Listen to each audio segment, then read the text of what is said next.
Why should you do a rear seat delete on your R56 Mini Cooper? That's what I'm going to be talking about today.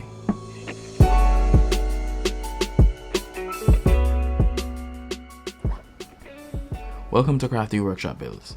So I did a rear seat delete on my R56 Mini, and I'm going to be talking about some of the pros and the cons. And I will also be addressing the reason as to why I did the delete, and so on and so forth. One reason why I did the rear seat delete on my Mini was because I never really use it. I never really have passengers in the back seat. Most of the times when I'm driving the Mini, I'm by myself anyways. And if I ever needed to bring more than 2 passengers, I would just not use the Mini. I would just use my other car. And so here's the thing.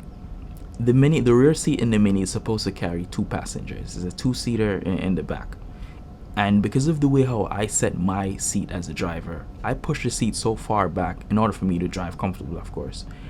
My seat is actually touching the rear seat, so I won't have any room for a passenger to sit directly behind me. So that only leaves me to be able to carry 2 passengers, which it'll be 1 passenger in the front and only 1 passenger in the back.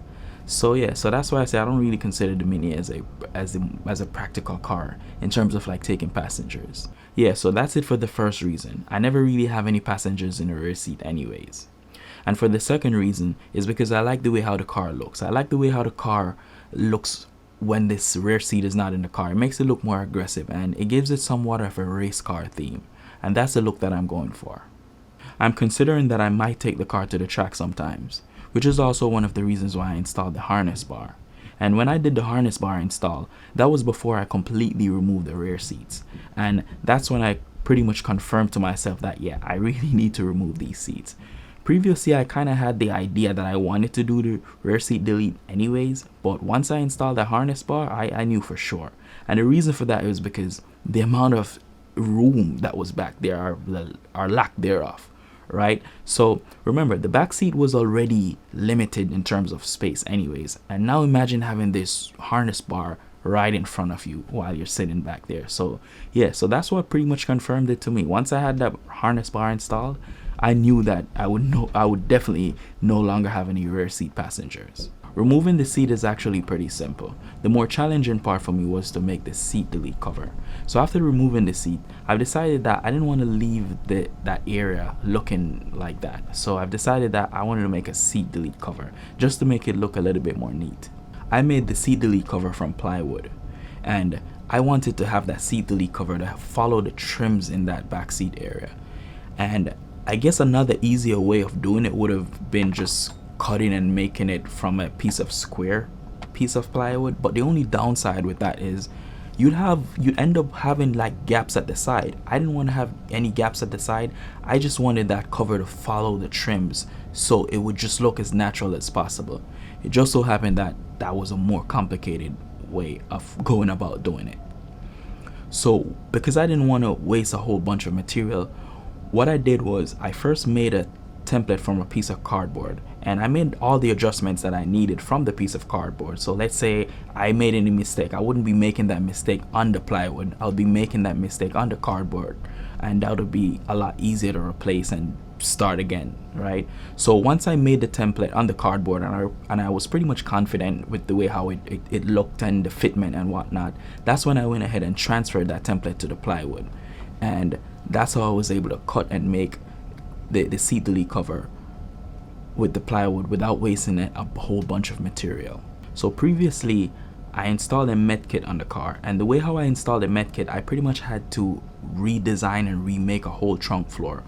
And the trunk floor that I made, it now matches the seat delete cover because I use the same material and whatnot. So that's one reason why I appreciate the way how the seat delete came out. It makes the trunk, both the trunk and that back seat area, it looks a bit more uniformed. Before you do a seat delete, there's a couple things that you need to take into consideration. That rear bench, because it's made of sponge, it was doing a pretty good job of dampening the road noise.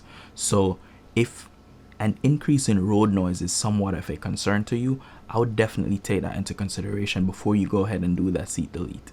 Another thing that you have to take into consideration is the trunk. Yeah, you won't have a trunk anymore, or you won't have a separate trunk compartment anymore.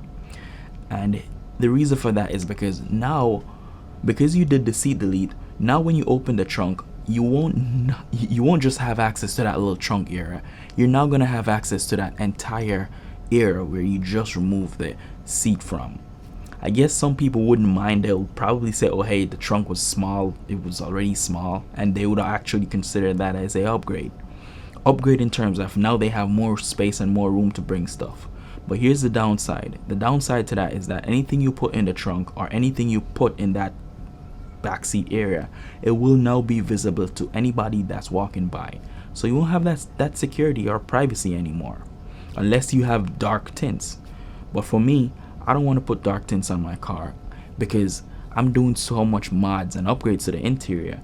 I don't want it to be hidden. I want it to be visible from just walking by the car.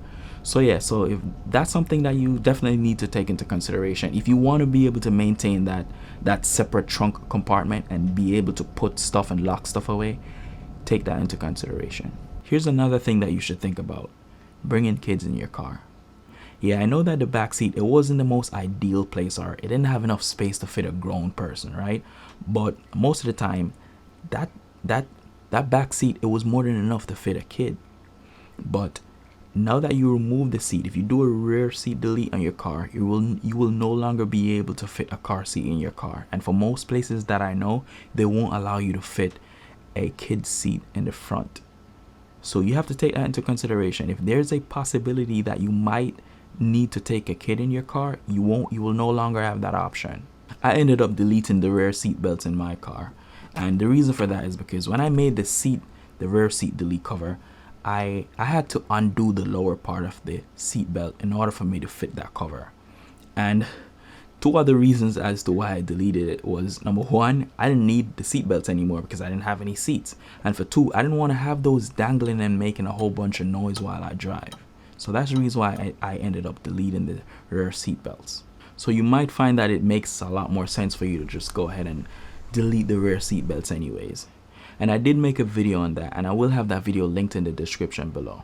Would I recommend that you do a rear seat delete on your R56 Mini? Well, that would depend. How do you use the car now? And how do you plan to use the car in the future? Is this car your daily, or is this a weekend car for you? Because if this car is a car that you drive on a daily basis, you're probably going to want to keep that car as practical as possible, because you'll never know when you need to carry a passenger, or you'll probably want to maintain having that ability to lock away something securely in that private compartment in the trunk.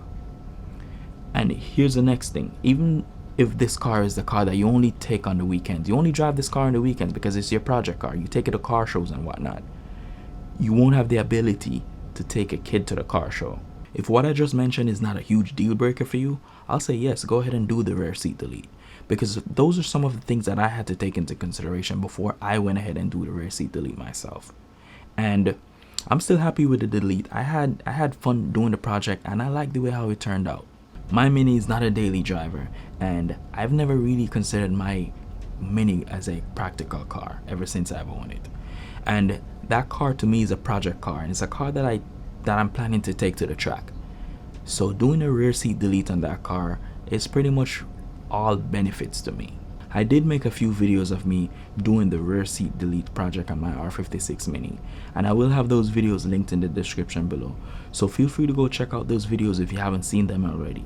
In your R56 Mini Cooper, let me know if you carry around passengers on the regular on your back seat, and also let me know if you're able to fit a passenger and have them sit directly behind your driver's seat. And that's going to be it for this one today. So thanks for watching, and stay tuned.